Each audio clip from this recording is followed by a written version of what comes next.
Welcome to my updated build for the Rogue. I was a bit slow on creating this because I was planning to play Sork in the season, but I ended up playing Rogue anyway and I simply didn't have time to make a video on it. Here it is, however, and it is still a multi-purpose build that does not require the crowd control or trap boards that will often be just dead weight.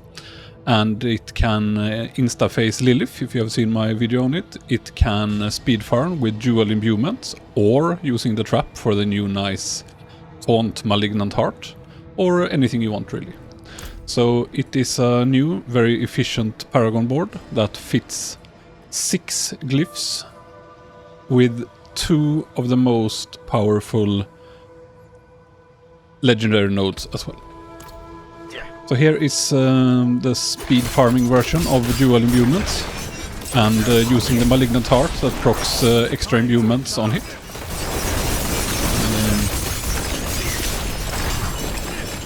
I think it is pretty nice, and there is a heart called the Barber. I'm sure you have heard of it. That is easily the best one. Until you reach a certain gear level, where I do think it can slow down the gameplay a little bit.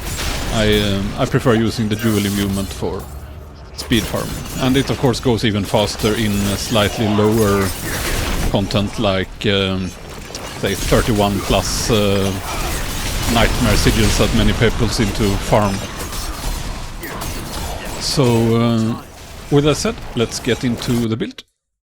So the skill tree will look very similar to how it did in the previous version. I will here explain the various variations for speed farming, leveling, Lilith, and so on. As a basic skill, still we always use Puncture for the slow, vulnerable energy build-up and so on. So nothing changed. There was a very nice aspect added that causes every 3rd hit of Puncture to use a poison imbuement, which really helps for consistency when poison imbuement is off cooldown. It helps proc new pools for resetting the cooldown on the imbuement and so on. It's very, very nice. And if you're starting a new rogue, it might be worth mentioning that do Season 1, Chapter 1 instantly, because it awards this aspect and it really helps your early progress.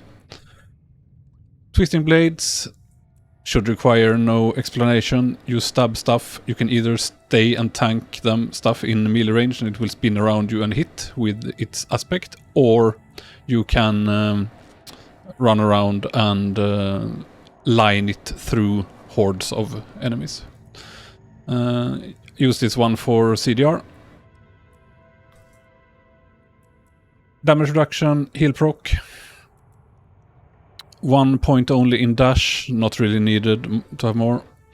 Weapon mastery, always nice to max out. I like concealment, and here is the first variation you can do. If you prefer Shadow Step, you can just use Shadow Step.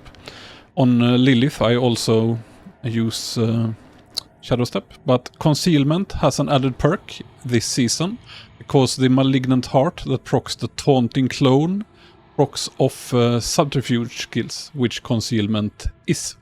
So it is one thing in favor of Concealment over Shadow Step. It also helps early on with giving crits for the poison procs. Since the pools proc off critical lucky hits, it can be a bit messy to get to proc while leveling. And the energy refill, of course, is nice early on. It's always nice. Exploit, Malice, Precision Imbuement. And here I have maxed out Poison Imbuement for speed farming with the crit rune, which is simply better than the other. And I have put 3 points in Shadow Imbuement, and that's basically all the spare points I can get. The priority is still to use Poison Imbuement for speed farming, but it's so nice to have a secondary imbuement to fill out the gaps between packs. Because with the nerfed CDRs, it's simply impossible to keep poison imbuement up on the move without constantly having poison pools procced in melee range of yourself. So I prefer dual imbuement for speed farm and leveling. The only time when I feel I want to drop shadow imbuement is if I have a rough patch in the leveling, and then I dropped shadow imbuement for poison trap, because the poison trap creates an additional taunting clone, and they can really help out in those hard transitions into World Tier 3 and 4. Increased poisoning damage, and when not using shadow imbuement, I have those points in debilitating toxins to further help with survivability. Lucky hit procs, and 1 point in adrenaline rush, 3 in haste. Always using the close quarter combat, since I use puncture for building energy and proccing poison anyway. It's kind of no-brainer. So that is it for leveling and speed farming. So now I will quickly show the Lilith variant. I simply drop concealment for shadow step, and I use the one with stun for additional stagger. I remove the points from shadow imbuement, and I instead put 2 in second wind and poison trap with the increased damage. I used to like this one more, but with the changes to poison with a new aspect that helps you proc it all the time, I really don't need it for consistency anymore. So 10% damage isn't much, but it's better than nothing, so it seems like the better choice in this version. Moving on to the Paragon tree, and this is for the endgame version. I spent so much time optimizing this to fit 6 glyphs with high stats and 2 kinda costly legendary nodes that I don't think it's possible to improve this more than marginally. It is pretty close to perfect by now. It has a very compact layout, as you can see, using minimal travel paths possible and so on. And one philosophy I had when making it was that since they have nerfed many of the glyphs so much, it's no longer any point to go for maxing out the stats on each glyphs just as much as possible. Just instead taking a short and compact path through each glyph in order to have enough points to take these legendary nodes that in some cases are as powerful as an additional glyph. So, with that said, let's just have a quick look. We path up efficiently here through the first node, where we put combat. Taken, as you can see, most or almost all, I think, of the armor nodes as well, so there is no skimping on defense here. In the second here, getting 39 strength for exploit, with again a very compact and efficient path. And when you progress through here, this is not a leveling build, but here you can just make the decision if you should go for Eldritch Bounty or the next board, depending on how many glyphs you have leveled by then. So it will depend on how you progress and how you level. But going here early is just as good as going here, depending on your progress. Third board, closer, with a whopping 65 dexterity, again without wasting any pathing back and forth. They seem to be the most efficient place to put it. Followed by Bane, 39 strength, again very efficient compact path. doesn't cause any waste. Again, all the armor nodes, all the other good stuff around. Moving on to exploit weakness board with efficacy. Pretty standard, everyone puts it here. It's the most important node to buff for the vulnerable damage, right? So there's no surprises there. And again, very compact path, barely activating efficacy with a minimum of pathing through the board. And last of all, tracker. And again, I found this really nice path to just come in from the top, grab a bunch of int, and end the whole path there. Moving on to the leveling Paragon board. This is a board I used to level quickly and efficiently to level 100. I think I hit at least the top 20 rogues worldwide. And we did not have a full group. We duoed with a little bit of soloing splashed in. And I also never found a barber, which I think also slowed it down a little bit. But the Paragon board is solid and highly optimized and requires no renown. It is designed for capping out at level 99. As you can see here, there are 23 unused points purely for leveling. And starting off with the closer, this is a glyph you can activate without leveling it. It gives nice damage reduction and additive damage, which early in your progression will be worth quite a lot. Later on, as I'm sure you know, the damage bucket that fills with all the additive damage gets worth less and less, but in the beginning this is a solid bump to your damage. Second board, Eldritch Bounty with Exploit. So this is the first glyph you should level. I put it second because it often requires leveling to activate anyway. And this is a fairly efficient way to activate it, but you can spec some more nodes if you want and put it in slot 1 as well. I think this is a nice arrangement though, but both things work fine. And from here on out, you have two choices. If you have another glyph, turf, lined up and leveled, definitely go right. But if you don't, it is a fine option to instead path to Eldritch Bounty, which doesn't require any glyph leveling, and get the 20% multiplicative damage on both your imbuements. If you go here, you don't need to add these extra points, but you can if you want. And then progress towards the third board. Tricks of the Trade with Turf. Turf is another one that gives damage reduction, which is nice when leveling. Gear will usually be poor, so we have hit both of them kind of early.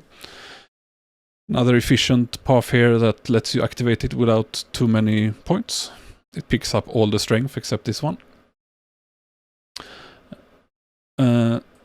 After this, you progress.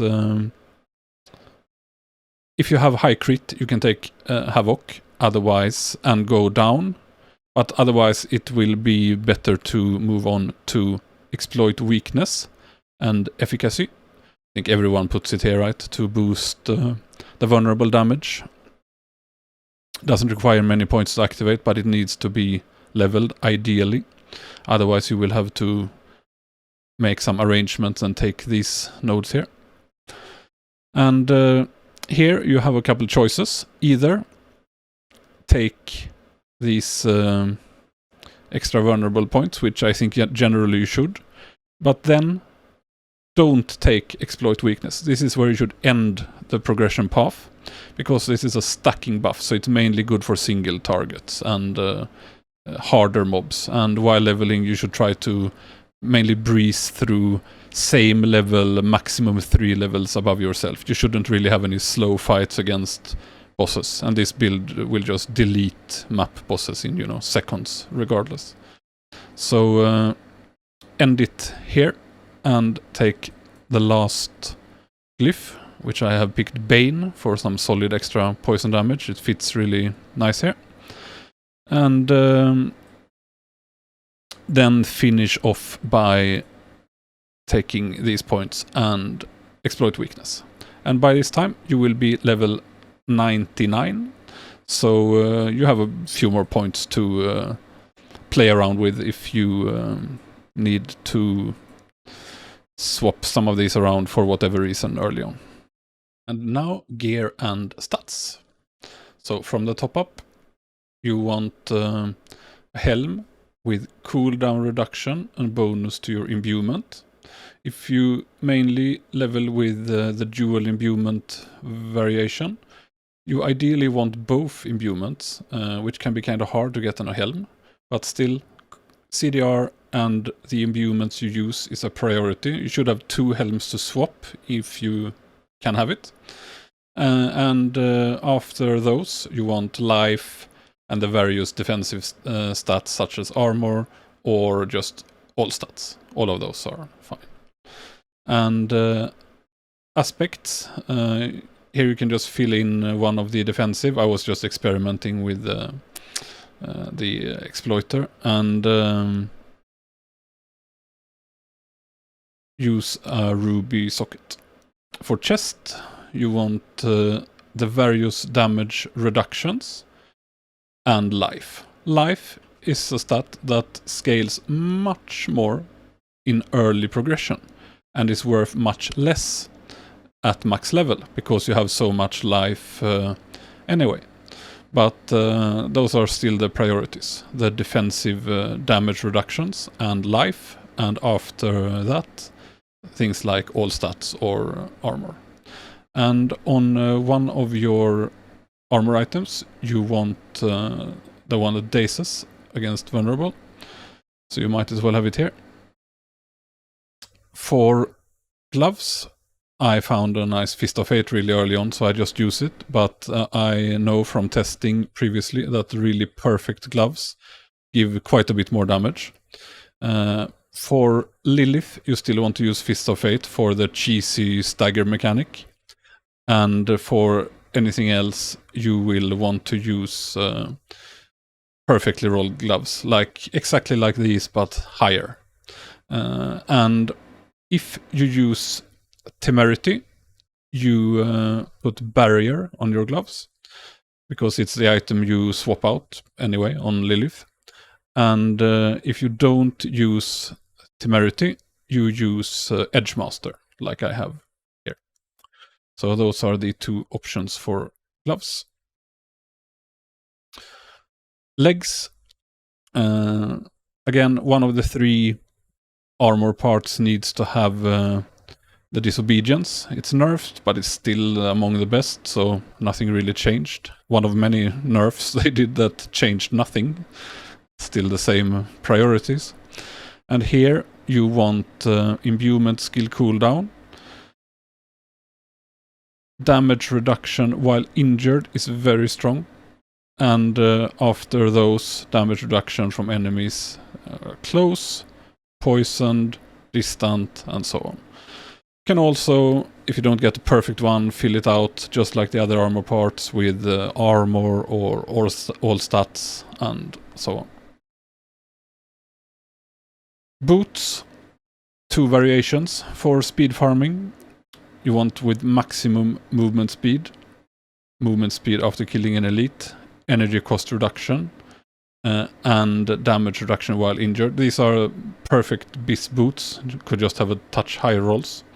And then use either the movement speed on crit or the one after unstoppable. Both are fine. I simply happened to found a maxed one of these, so there's no real preference there. However, for Lilith or future similar bosses, you want Penitent Greaves because this chill constantly adds stagger to the boss. So 2 options there. And for the crossbow slot, which really is a crossbow slot, right? you don't ever use a bow. You want critical strike damage, vulnerable damage, critical strike damage with imbued skills as a 3rd priority, and the 4th slot can be dexterity or skill damage, damage to nearby, or even all stats. And after that, just fill out with the weaker ones, like damage over time, or whatever else you happen to get. But those are the best options. Same goes for the melee weapons. And the melee weapons, of course, need to have as high power as possible, since you use them for DPS, while the crossbow can be any power, since you don't use it. This will add to the attack power, but remember, attack power doesn't do anything whatsoever. So,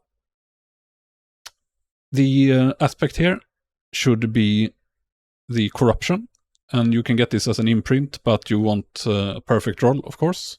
This is the strongest aspect for the build, and it increases damage by a whole lot. So the weapons for melee should be swords, ideally, but they have been nerfed, so if you have really well-rolled daggers, that's perfectly fine as well. They used to give a whole lot more crit damage. Stat priorities, as mentioned, for the crossbow is exactly the same. And here I have put that every third cast of puncture causes a poison imbuement, which really helps with consistency, both for Lilith or farming when you have downtime on your poison imbuement. It's very good. Second weapon, Asharas, can also be Condemnation. I tested it quite thoroughly on Lilith, and Condemnation seemed to give less damage than this good sword. It's not perfect, but it's good. So at least early on, Condemnation is solid, but I think it falls off the better your legendaries get. So it works. Rings. Priorities are not like the one shown here, but rather vulnerable damage, critical hit damage, lucky hit chance, and critical strike chance. Having critical strike with imbued skills is perfectly fine as well. And other stats that can be used but are weaker are life and so on. But ideally, you really want all those stats, because many of them can only appear on rings in good quantities. So, and the first aspect, Twisting Blades,